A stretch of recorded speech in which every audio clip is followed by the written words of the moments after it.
ایک حدیث میں آیا ہے کہ جو شخص نماز کا اہتمام کرتا ہے حق تعالی شانہ 5 طرح سے اس کا اکرام و اعزاز فرماتے ہیں۔ ایک یہ کہ اس پر سے رزق کی تنگی ہٹا دی جاتی ہے، دوسرا یہ کہ اس پر سے عذاب قبر ہٹا دیا جاتا ہے، تیسرا یہ کہ قیامت کو اس کے اعمال نامے اس کے دائیں ہاتھ میں دیے جائیں گے، چوتھا یہ کہ وہ پل صراط سے بجلی کی طرح گزر جائے گا، اور پانچواں یہ کہ حساب سے محفوظ رہے گا۔ اور جو شخص نماز میں سستی کرتا ہے اس کو 15 طریقے سے عذاب ہوتا ہے، 5 طرح سے دنیا میں، اور 3 طرح سے موت کے وقت، اور 3 طرح سے قبر میں، اور 3 طرح سے قبر سے نکلنے کے بعد۔ دنیا کے 5 عذاب تو یہ ہیں کہ اول اس کی زندگی میں برکت نہیں رہتی، دوسرا یہ کہ صلح کا نور اس کے چہرے سے ہٹا دیا جاتا ہے، تیسرا یہ کہ اس کے نیک کاموں کا اجر مٹا دیا جاتا ہے، چوتھا اس کی دعائیں قبول نہیں ہوتی، اور پانچواں یہ کہ نیک بندوں کی دعاؤں میں اس کا استحقاق نہیں رہتا۔ اور موت کے وقت کے 3 عذاب یہ ہیں کہ اول ذلت سے مرتا ہے، اور دوسرا بھوکا مرتا ہے، اور تیسرا پیاس کی شدت میں موت آتی ہے، اگر سمندر بھی پی لے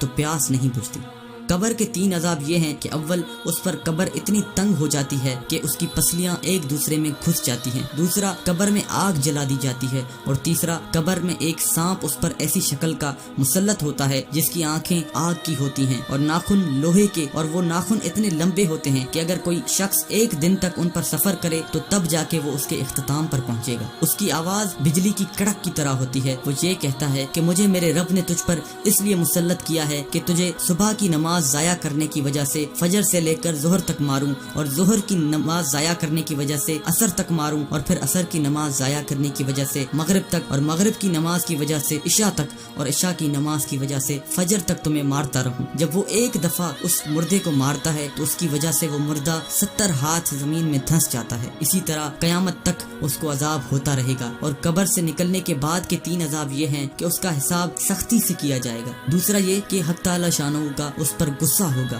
اور تیسرا یہ کہ جہنم میں داخل کر دیا جائے گا۔ اور ایک روایت میں یہ بھی ہے کہ اس کے چہرے پر 3 سطریں لکھی ہوتی ہیں، پہلی سطر پر یہ لکھا ہوتا ہے کہ او اللہ کے حق کو ضائع کرنے والے، اور دوسری سطر پر لکھا ہوتا ہے تو اللہ کے غصے کے ساتھ مخصوص ہے، اور تیسری سطر پر یہ لکھا ہوتا ہے کہ جیسا کہ تو نے دنیا میں اللہ کے حق کو ضائع کیا، آج تو اللہ کی رحمت سے مایوس ہے۔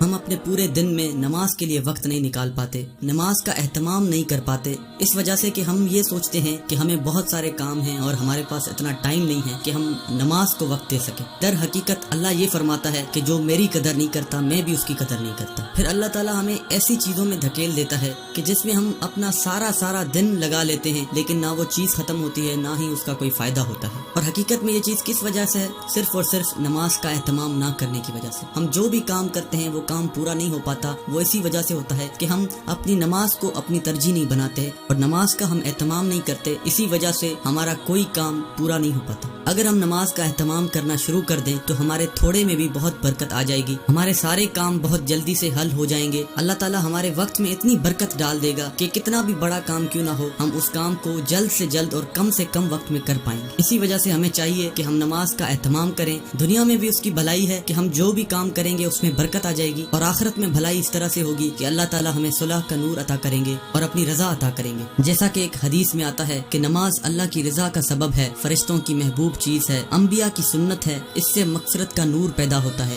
دعائیں قبول ہوتی ہیں، رزق میں برکت ہوتی ہے، یہ ایمان کی جڑ ہے، بدن کی راحت ہے، دشمن کے لیے ہتھیار ہے، نمازی کے لیے سفارشی ہے، قبر کا چراغ ہے، اور قبر کی وحشت میں دل بہلانے والی چیز ہے، منکر نکیر کے سوالوں کا جواب ہے نماز، اور قیامت کی دھوپ میں سایہ ہے نماز، اور اندھیرے میں روشنی ہے، جہنم کی آگ کے لیے آڑ ہے، اعمال کے ترازو کا بوجھ ہے نماز، پل صراط پر جلدی سے گزارنے والی چیز نماز ہے، اور جنت کی کنجی بھی نماز ہے۔